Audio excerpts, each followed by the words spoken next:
Welcome back to Stack Hunters. Bradley Stalder, Dan Williamson with you here on the Player Profiler Plus Now Plus Network, Plus Now Plus. We're here, Dan. We're going to give you the difficult fantasy football decisions, how we're approaching them. We've got a little game that we're going to play. We're just going to roll it out for people because we want to get in the minds of drafters, or you want to get in our minds. Maybe we'll put it that way. Dan and I have identified some of the most difficult back-to-back ADP players that we're going to discuss. We've identified them. We've each come up with our own list, and we're going to ask each other who we would pick and then just discuss it. We're going to go through, and I've not seen Dan's difficult ADP picks. Dan has not seen mine. There might be some overlap. We'll play a little like bingo. I don't know. There's some whooshes. There's some sounds that exist. It's great. So, Dan, it's very exciting to be able to do this. But first, we're going to share a little bit about a word from our sponsor. Let's face it, most people that play fantasy, they don't play DFS, they don't play big best ball tournaments. Why? Because it's too complicated and they feel like they can't win. And that's why we developed the Fast Draft Flex 4 game. You just draft any 6 guys, the top 4 enter your lineup every week. So if you love Garrett Wilson, you think he's going to outscore Tyreek Hill, or you love Breace Hall, and you think he's going to outscore Devon Achane because you're a big Jets fan, if you're right, you will make money. You don't need to be running big data models. You don't need to be soaked in strategy and understand the schedule forwards and backwards. That's the beauty of Flex 4. Sure, those with great strategy win more money, but those that have strong takes on players can also go out and monetize those positions. And the beauty is it's just $5 a draft, just $5. You can draft 150 times and the winner gets 10 grand. So use your host promo code to get a $50 deposit match. So when you deposit, use that promo code and then you get $50 on me, because Flex 4 is a whole new way to play best ball. That's right. Get in the Flex 4 streets today. Dan, I'm really excited to be able to discuss these with you. We're ready to roll. I'll kick us off at the quarterback position. I have an inkling how you'll go, but I'm very interested. These are all in a vacuum. These are like stacks are not taken into account. Who are you going with? You're on the clock. Baker Mayfield, Kyler Murray, Dan Williamson, you're on the clock. Who are you taking? I'm probably going with Baker Mayfield there.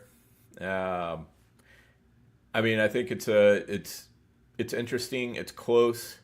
Kyler's been running less and less, which makes me less and less interested in him. He says he's going to run more this year, but this is the time of year where players say lots of things. So we can choose what we want to believe and we can choose what we don't want to believe. And I don't know. I'll take Baker. It is kind of close, but what are you going to do? Yeah, Baker Mayfield clearly above Kyler in my projections. I have Kyler at a 16% rush share, Baker only at 12, but Dan, the offense just runs so smoothly in Tampa, yes. And Baker he's got the dog mentality. I'm here for the weapons now. You still have Evans and Godwin, but they added first round wide receiver Ibuka. And what has Arizona done? They're running it back with Marvin Harrison. Yeah, not much on offense. I mean, same offensive coordinator, same guys on offense. So it's like vanilla ice cream. You know what you're getting. You can go to Baskin Robbins and you can still order your vanilla ice cream. You got 31 flavors and then you got vanilla. So that's just a perfect analogy for the NFL. 32 flavors and one of them's vanilla. That's Arizona.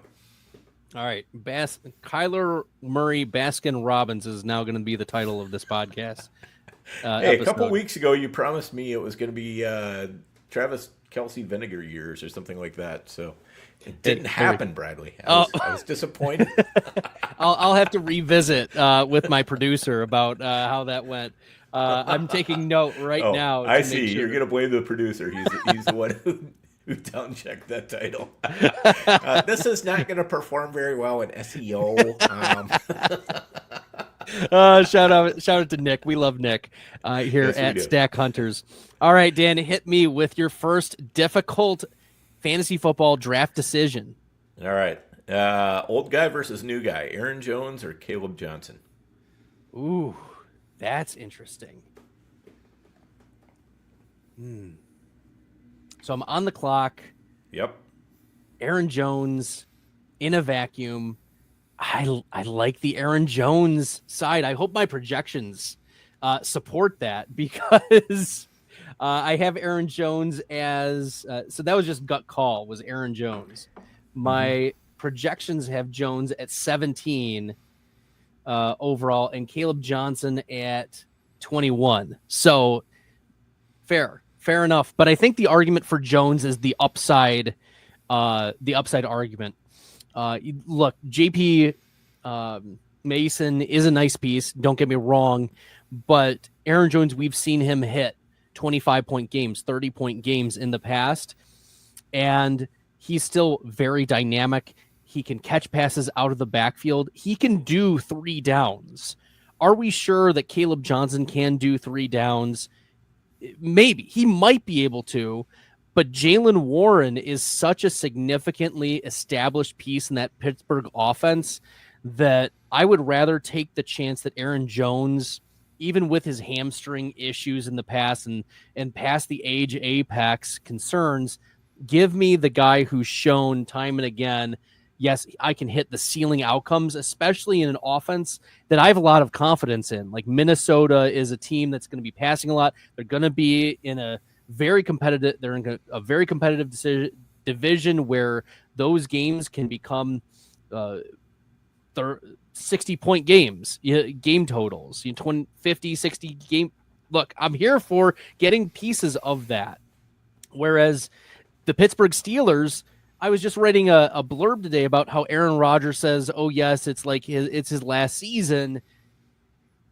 The pace of play is going to be so slow with Aaron Rodgers. And yes, Kaleb Johnson is going to reap the benefits of the efficiency of an Arthur Smith offensive coordinator running back situation.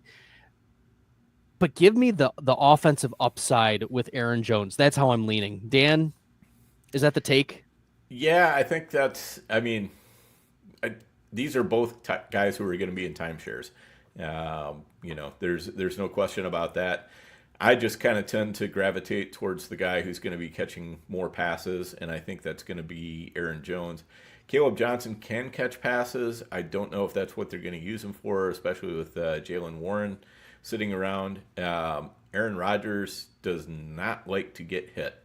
Not at all anymore. When he was younger, different story. These days, does not like to get hit.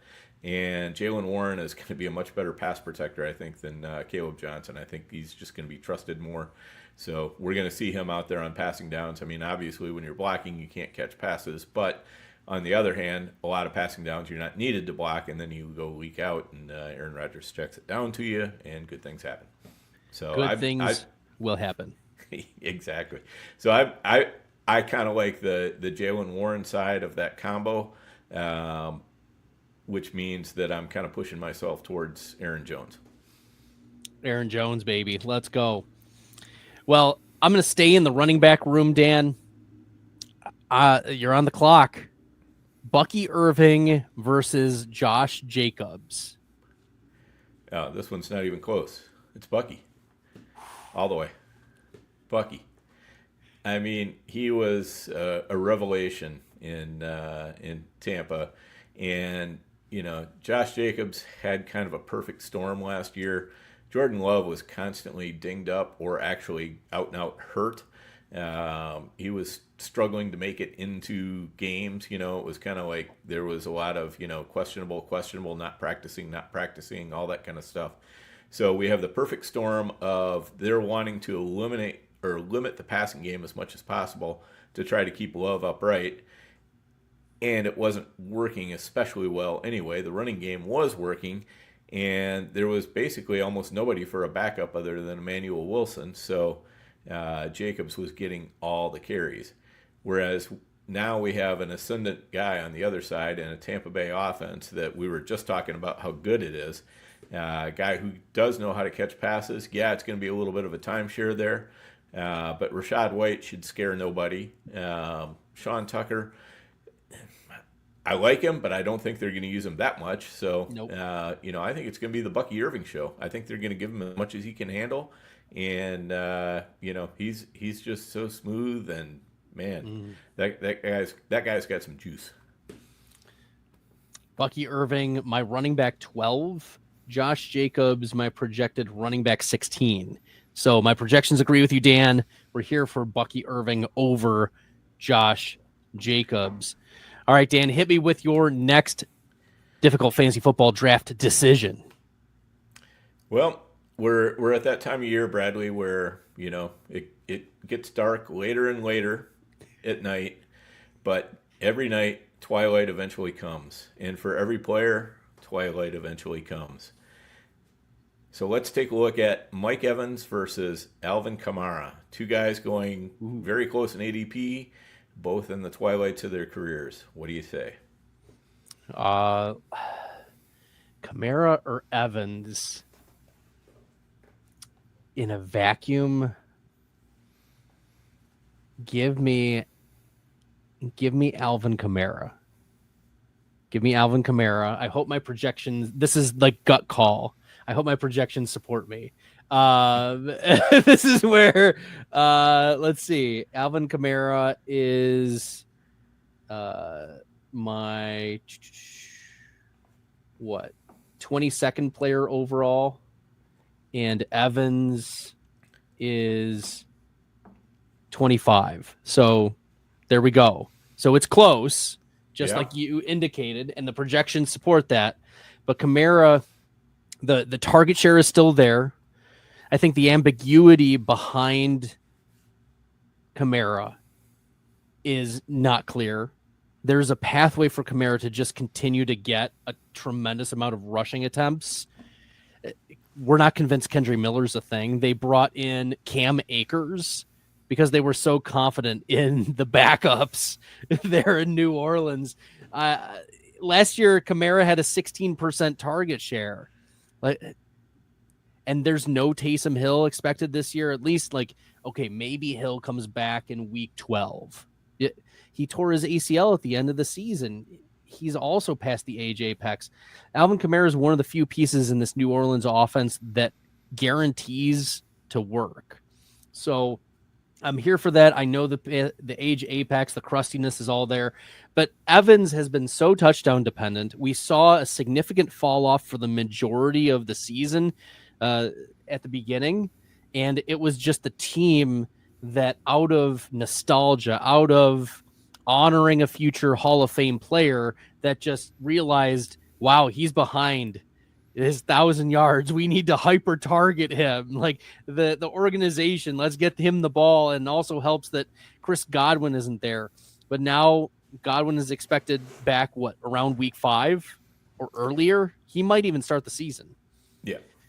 So you have Godwin expected back for the majority, if not all, the season. You have Emeka Egbuka, who's drafted in the first round, who they're comparing to a running back as a wide receiver. Like, he catches the ball and runs like he's that smooth. And that's what we saw in college for Egbuka. So there's a lot of sponsorship there. It would not surprise me if Evans continue to fall off, and that's what these big-bodied wide receivers do at the end of the year, at the end of their career. They just, we saw that with who was it? There were just so many examples. I'm sorry, I'm brain farting here, but that's almost the prototype of these large outside wide receivers just fall off very suddenly. And Andre Johnson. Yep, Andre Johnson. I'm thinking there was another one who was on the Giants. He signed for a year. Anyways, nevertheless, the profile, it fits the type. Evans is a player that he never commands a massive target share, so it really is dependent upon the touchdowns. I'm not confident, Dan, that Mike Evans will be able to replicate a top 20 overall flex season. in 2025. So give me Alvin Kamara if I'm picking the crusty.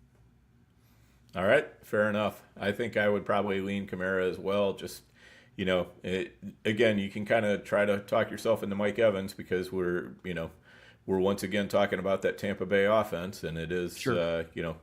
Quite smooth and quite nice. And Alvin Kamara is going to have something called Tyler Shuck throwing him the ball and handing the ball to him.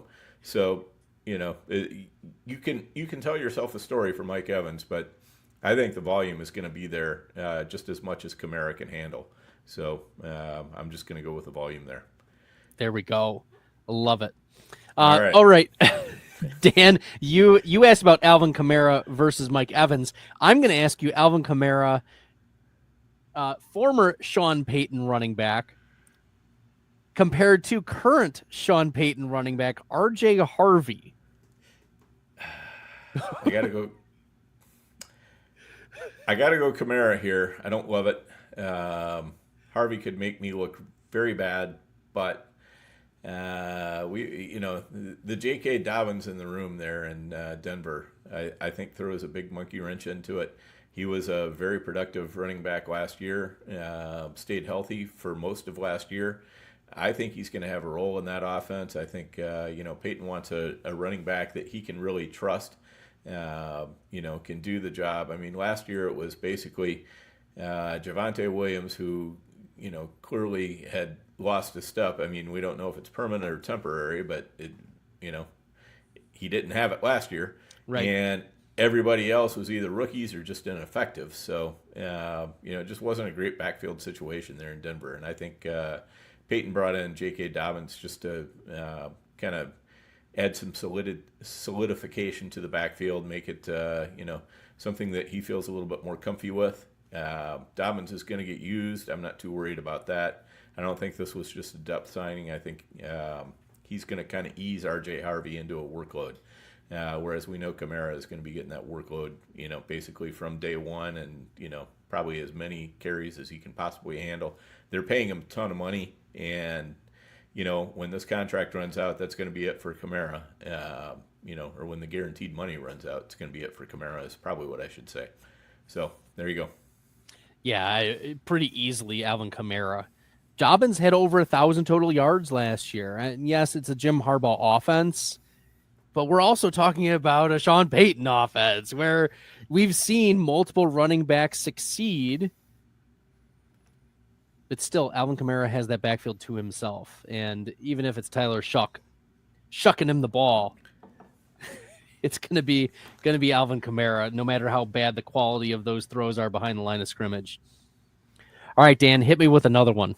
All right, let's talk about some wide receivers on bad offenses. Ooh. Calvin Ridley or Jerry Jeudy? Oh, Dan, that's an easy one. That's right in my wheelhouse. Jerry Jeudy is the easy click for me.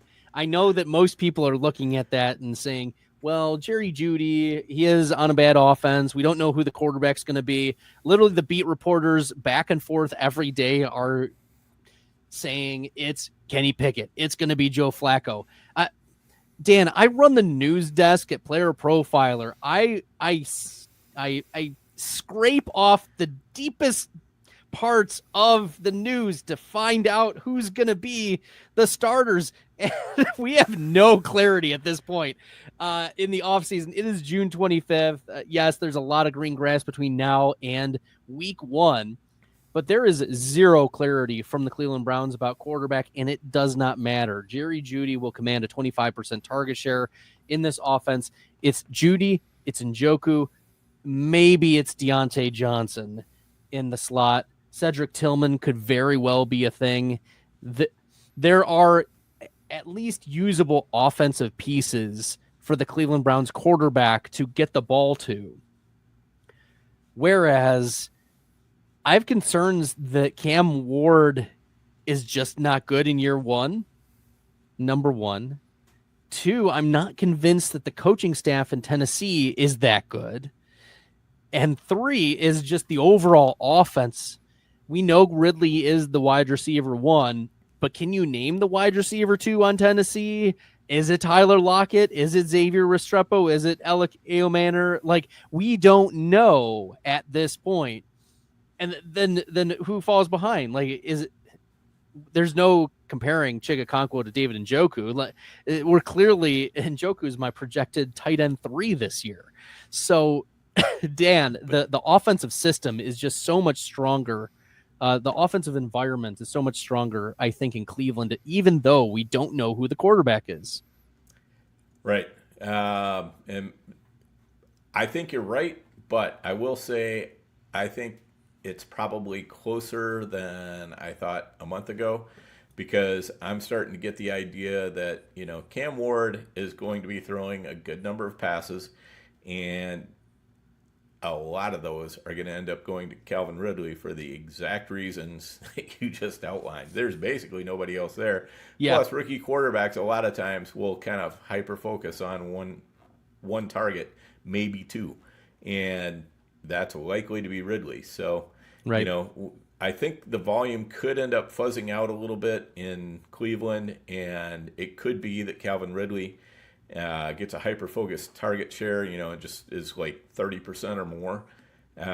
If those things happen, then, yeah, I could see Ridley possibly easing by Jerry Jeudy. But I could also see, Jerry Jeudy running away with this. So give me the side that I think might have the chance to run away with it. Ridley is going off at 55 overall, and he is my 56th overall flex play in projections. So I'm pretty much in line with the market on Calvin Ridley. I'm just more bullish on Jerry Jeudy there.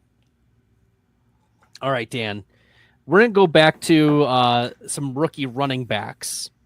You ready? We're ready for some rookies. Bring it. Rookie running backs who are expected to get the full workload. We've talked about one already, but Kaleb Johnson or Quinshon Judkins? Give me Judkins pretty easily. I think Judkins is likely to get the majority of the work there. Dylan Sampson is an intriguing prospect, but, one thing that kind of stuck in my head was when we had John Lobb on a couple months ago. He said, I think this could be a redshirt year for Dylan Sampson. Now, if Judkins goes out and face plants, then that red shirt might come off. But I think if Judkins goes out plays well, this is going to be a good spot for him. And I think Sampson is going to be worked down a little bit slower. Jerome Ford is not the worst running back in the world either, but when you go out and draft 2 running backs, you're kind of sending a message to the one running back who's left on your roster. So we'll just kind of leave that there. And Kaleb Johnson, we already talked about. I think he's going to be on more of the the early down end of a committee in Pittsburgh, and I'd just rather have Judkins, who has that 3-down skill set and might actually get a chance to use it. Love it. I'm here for the Judkins. I also agree with you on your take. The John Lobb commentary scared me too. And so even though he did get early day 3 draft capital, I'm projecting Jerome Ford to still be the RB2 in Cleveland for this year. He signed a 1-year deal. We've seen what he can do. The coaching staff, they like him as a player. They've liked him as a depth piece. He's stepped up admirably for them. But they knew that they had to find the guy, and Judkins is the guy in Cleveland. So, because Evan Ringler and I, our head of analytics here at Player Profiler, we were discussing some of the projections earlier today, and he was kind of surprised that Dylan Sampson was much lower and Jerome Ford was much higher. So that's a little bit of insight behind the scenes. We'll see how the rankings end up shaking out, but that was part of the discussion today, Dan. Yeah, I can definitely see that. So I think that makes a lot of sense. All right, let's go with teammates here. Teammate question: Jauan Jennings or Ricky Pearsall? Jauan Jennings. That's the gut call, and I'm pretty sure that my projections will support that. But Jennings last year, we saw the spike weeks, but we also saw consistent target share by Brock Purdy. Like he was a top 24 wide receiver last year. We saw the massive game. Everyone remembers the 3 touchdown game by Jauan Jennings, but Brandon Ayuk is not expected to be back until week 8. Like it's going to be late. He's expected to start on the PUP. And then even if he does get off after 4 weeks, those types of injuries require a significant amount of ramp up, 4 to 8 weeks of that type of ramp up. So Jennings, he steps right into that role. I'm not convinced that Pearsall is that good. Like maybe he is, maybe he gets some of the Debo manufactured touches, but I think a lot of those touches out of the backfield are going to go to Christian McCaffrey. Like the ones that were Debo touches will just go to the guy who operates the most like Debo Samuel in catching and rushing the ball.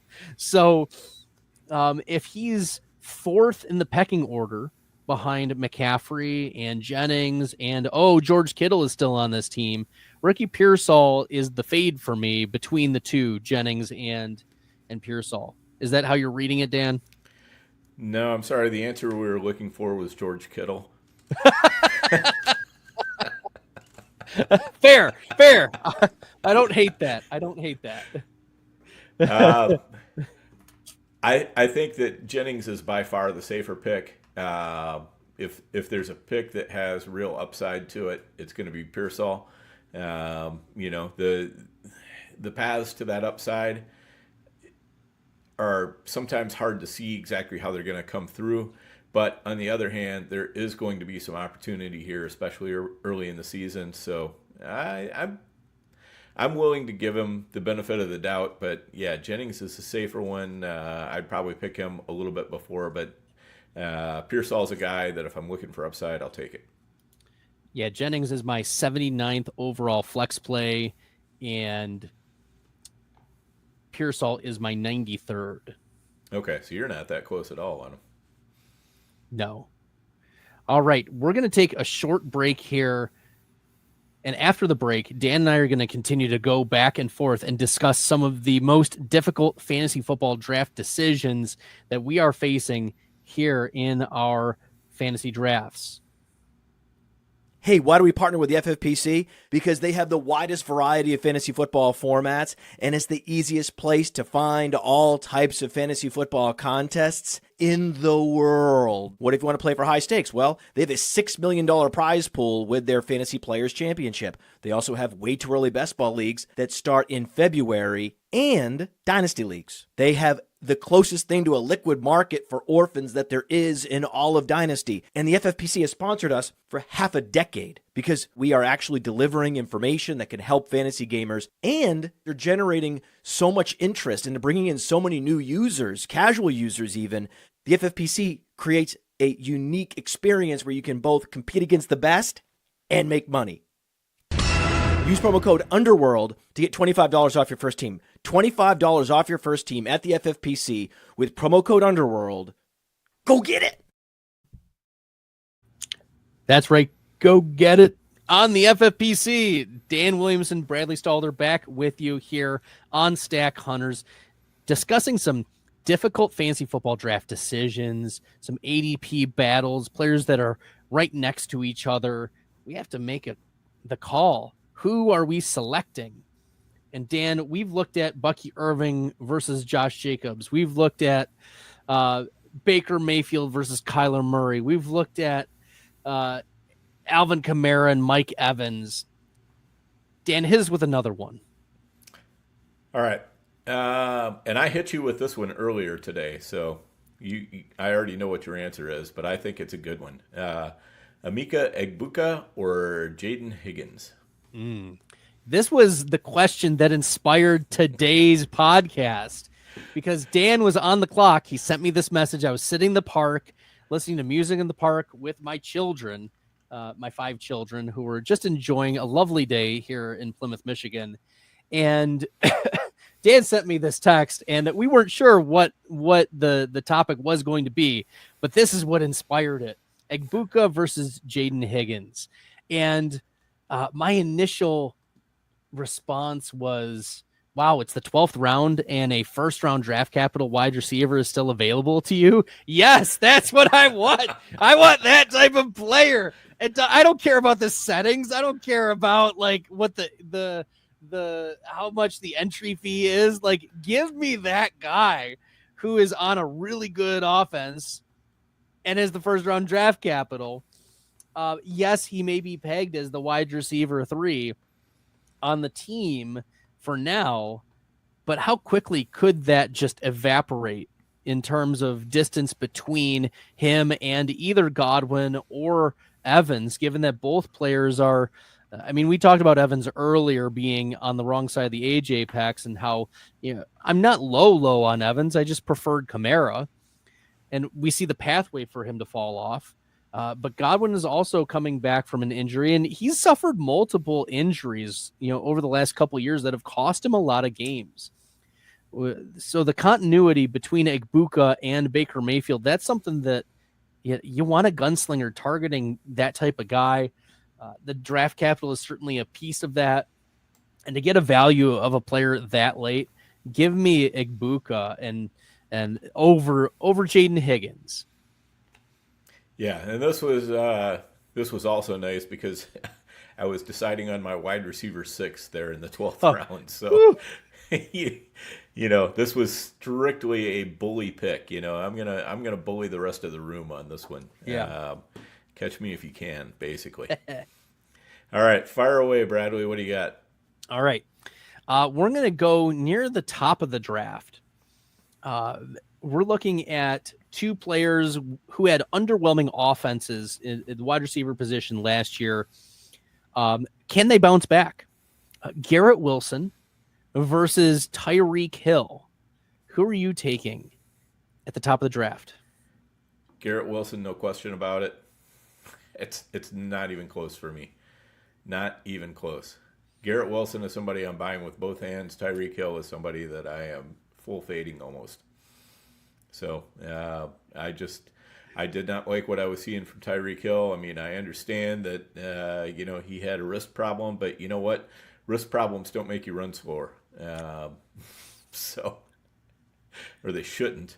And I just, it looked like, Tyreek Hill, he's a speed receiver. He relies on that speed, and it looked to me like he was starting to lose some of that speed and elusiveness that he had, and then he had the wrist problem on top of that. So I think he'll do better than last year, but I don't think he's going to do what Garrett Wilson's going to do. Garrett Wilson looks like, he could flirt with 170, 180 targets in this offense. I don't expect it to be a very high volume passing offense, but I do think that, Aaron Glenn, he's a defensive coordinator, and he didn't do the thing that often defensive coordinators do when they get hired to be a head coach, and go out and hire the old crusty offensive coordinator who everybody trusts, but who hasn't had a new idea in about 5 or 8 years.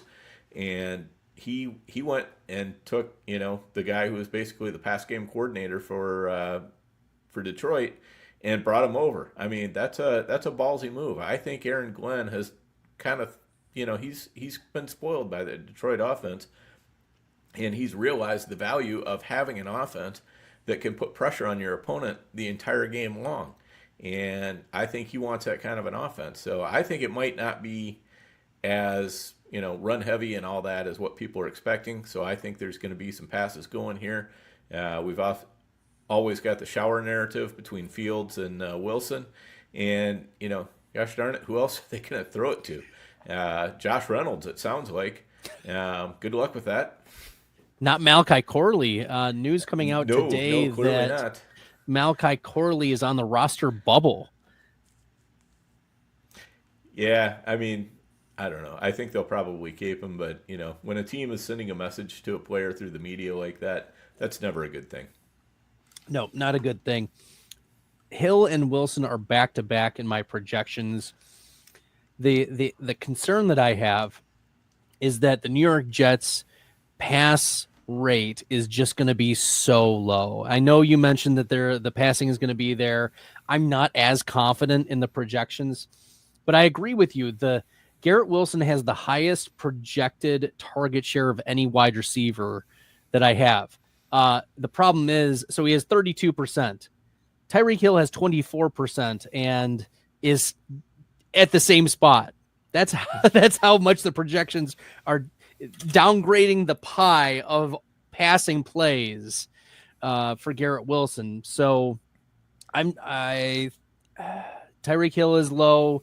Garrett Wilson is also low, but for different reasons. Here's the way I look at it, Bradley, is when I'm projecting a high target share in a low volume offense, I'm still going to buy into that because of the fact that a lot of times we tend to be more wrong about offensive volume, or how the offense is going to skew or whatever, Sure. For a variety of reasons, because there's so many different things that, the offense might not even be able to control that can, feed into that. Like you wouldn't expect Cleveland to have had such a high pass rate, but they did last year. Right. These things do happen. So, I'm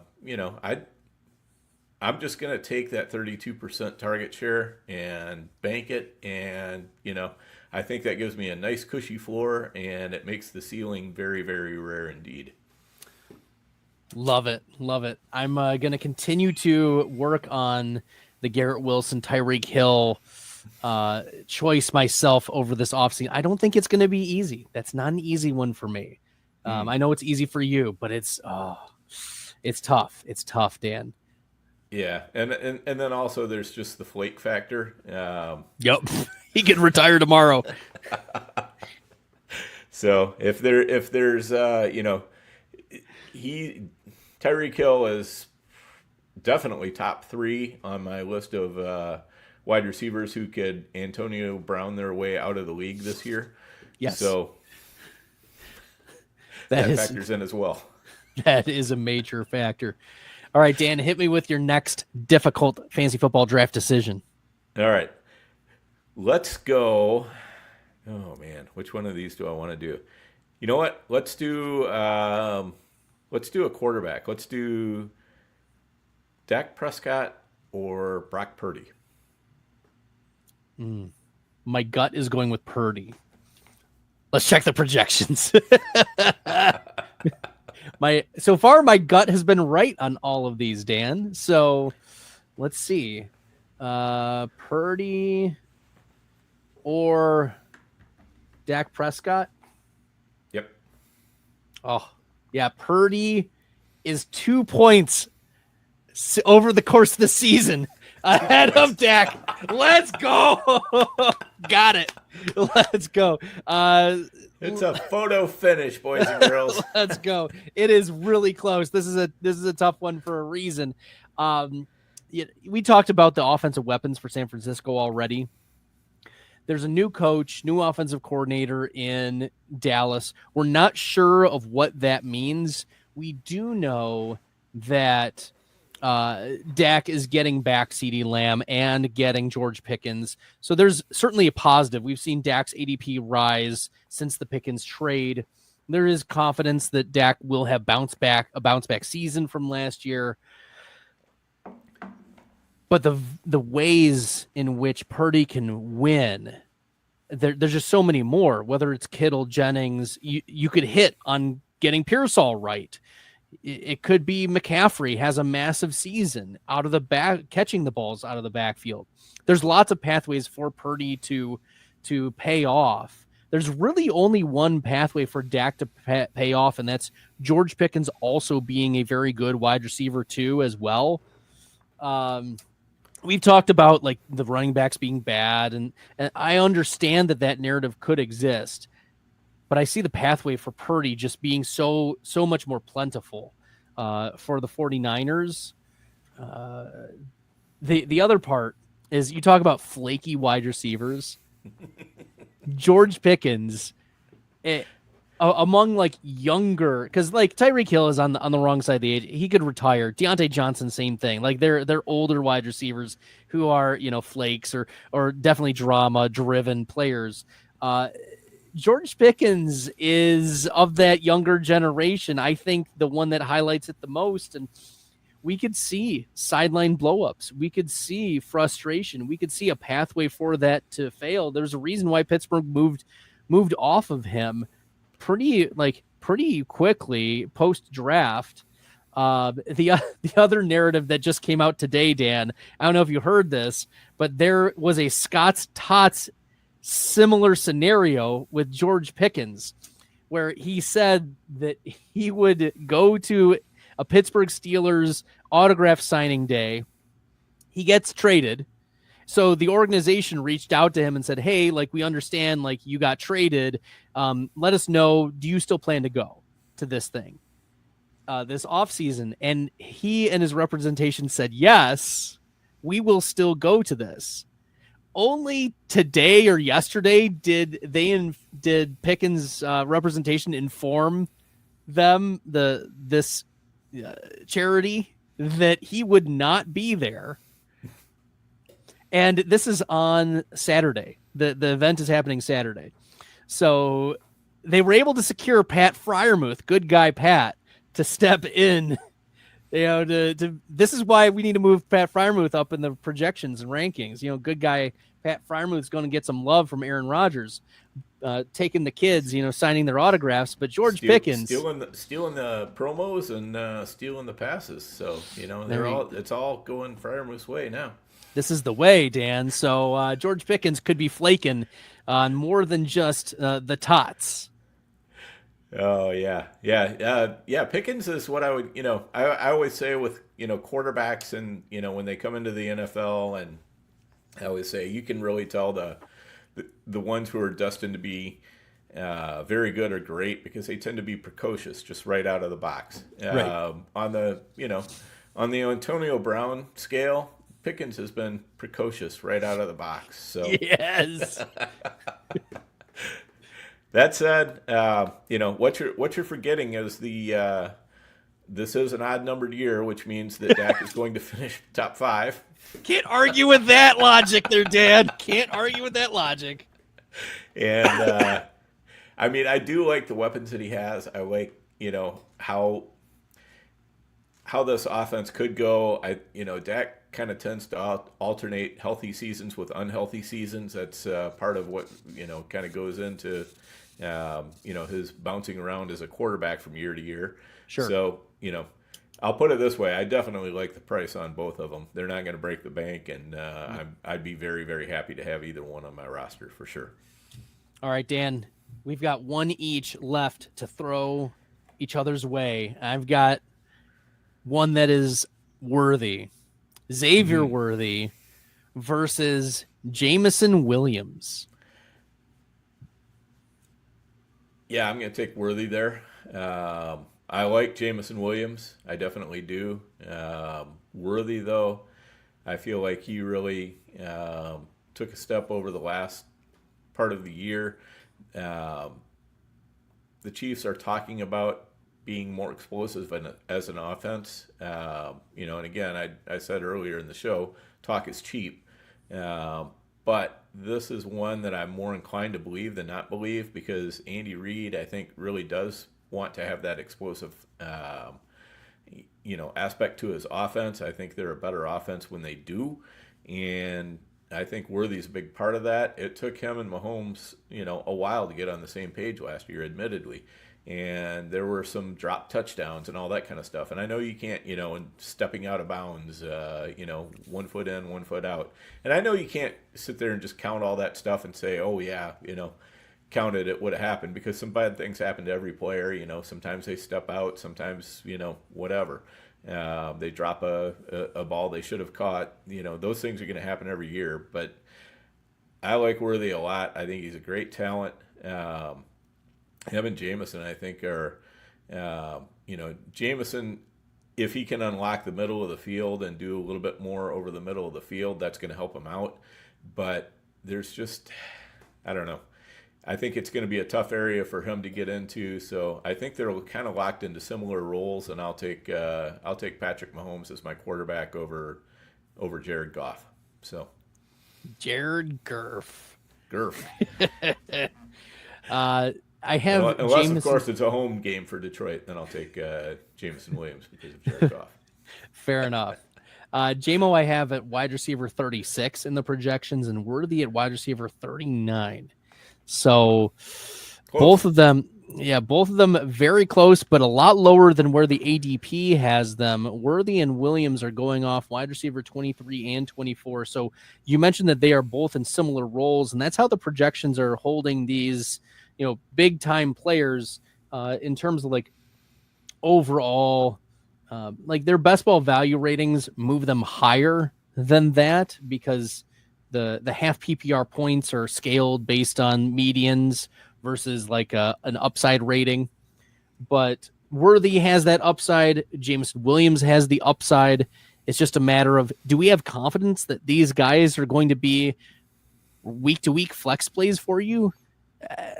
Maybe in a Xavier Worthy, maybe.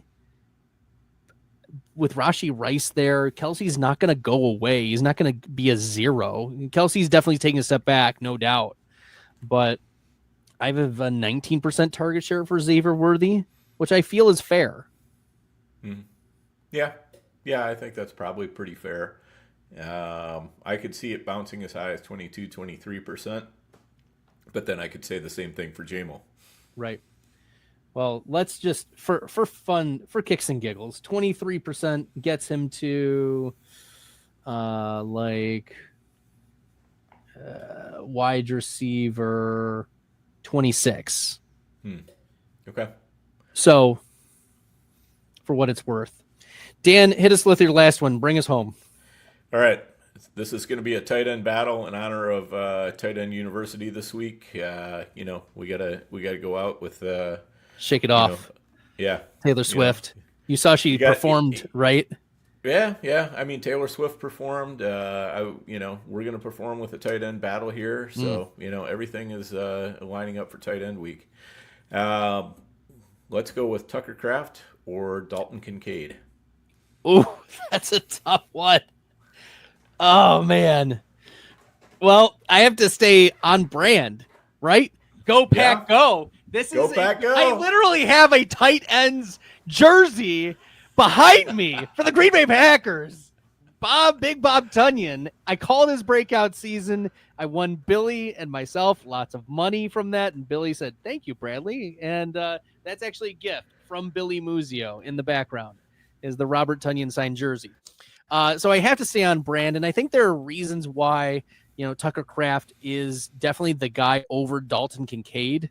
I've been pretty vocal on the socials how I'm not a believer that Tucker Kraft will be like this mega star. I've called out some of the similarities of box scores between his season and Bob Tunyon's season. Now there's underlying metrics that say, yeah, he's better than Bob Tunyon, but Dalton Kincaid has not shown us anything, and he's gotten the earlier draft capital. He had all the opportunity in the world last year, Dan. They got rid of Diggs, and Kincaid was not able to step up, and instead it was Khalil Shakir in the middle of the field who was able to step up. So if I'm picking between the two of them, give me Tucker Kraft. I like it. And, just to add a little bit, I view the Buffalo and Green Bay offenses as being very similar in that, there's about 100 wide receivers on each team, and they're all going to see the ball somewhat. And so, you might think, okay, well, I want to focus on the tight ends. But the thing is, with Buffalo, a little bit more of that action does go to the wide receivers. In Green Bay, a little bit more of that action does go to the tight end. Tucker Kraft is also clearly the number one tight end, and functioning as a true tight end, whereas Kincaid is functioning a little bit more of the time as a slot receiver. He's he's not functioning in the true tight end role. Dawson Knox still exists. Right, exactly.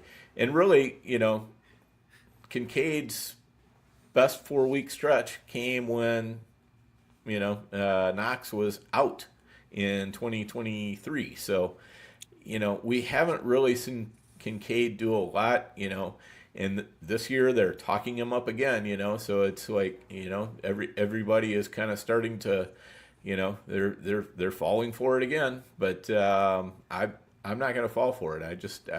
I have a hard time drafting Kincaid. I'd much rather take Tucker Kraft. My real answer is probably neither one. I'm probably focusing on a different position there at the time that those guys are going off in a draft. But, because I'd rather take Freiermuth a couple 3 rounds later. Yes. He doesn't have like the physical gifts that these other 2 guys have. But, Freiermuth is a guy that Rodgers is going to check down to relentlessly. He could be Bobby Tonyan. Yep. So look, that's within the range of outcomes for Pat Freiermuth. It's gross. Give me David Njoku going at tight end 11. Oh yeah. Right. Yep. That's the move. Dalton Kincaid, man, oh man, I've been fading him his rookie year. I faded him so hard his rookie year, and that paid off dividends over and over. Faded him last year, and we will continue to just fade Kincaid until he proves otherwise. Okay, there's your title, Fade Kincaid. It even rhymes. I mean, yeah, I still like Baskin Robbins, Kyler Murray. Now, see, these are the things that Matt can get away with. The Podfather can get away with these wild titles that do nothing for SEO because he is the Podfather. But us little minions, we have to hew closer to the SEO line. So we'll see. Maybe we'll test it. We'll test the line, test the fences like the Velociraptors in Jurassic Park. All right, Dan, it's been lots of fun discussing these difficult fantasy football draft decisions. Make sure you're following Dan on the X Machine at Overhyped Sleeper with no E at the end. It's just Sleeper. Sleeper. And you can follow Bradley. You can follow me at FF Stalder on Twitter. Until next time, everyone, good luck in the fantasy football streets.